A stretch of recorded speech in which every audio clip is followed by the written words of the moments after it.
আসসালামু আলাইকুম বন্ধুরা। আমি এখন একটা বট গাছের নিচেই দাঁড়িয়ে আছি। এই বট গাছটার বয়স হচ্ছে 35 বছরের মতো। এক মুরব্বীর কাছে জিজ্ঞাসা করলাম, এই বট গাছটা দেখেন কতটুকু জায়গা নিয়ে আর কি বিস্তৃত লাভ করেছে। এই বট গাছের দুই পাশেই হচ্ছে রাস্তা, জমি, মাঠের জমি আর কি। কৃষকরা এখানে ফসল উৎপাদন করে। আর হচ্ছে এই পুরো কৃষকরা হচ্ছে এই বটতলায় এসে আর কি আপনার হচ্ছে রেস্ট করে বা দুপুরে খাওয়া দাওয়া করে, দেখা যাচ্ছে আবার দুপুরবেলা ঘুমও দেয়। এর আগে এসে দেখলাম।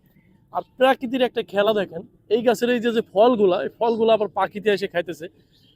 বট গাছের আসলে এটা আসলে ওই যে মানুষ বলে যে বট গাছের ছায়া, আসলে বট গাছের ছায়া ঘেরা এই মমতাময় এই জায়গাগুলোতে বসার পরে আসলে খুবই ভালো লাগে। আমি এই জায়গায় আসলাম মোটামুটি আধা ঘন্টা 1 ঘন্টার মতো হয়েছে, এখানে রেস্ট নিলাম, বসে থাকলাম।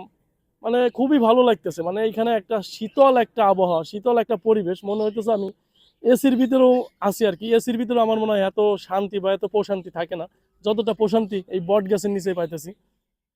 তা আপনাদের এলাকায় যদি এই ধরনের বট গাছ থাকে, তাহলে আপনারা কি আসলেই আমার মতো এরকম মাঝে মাঝে যান বা রেস্ট করেন কিনা একটু জানাবেন কমেন্ট বক্সে। ধন্যবাদ সবাই।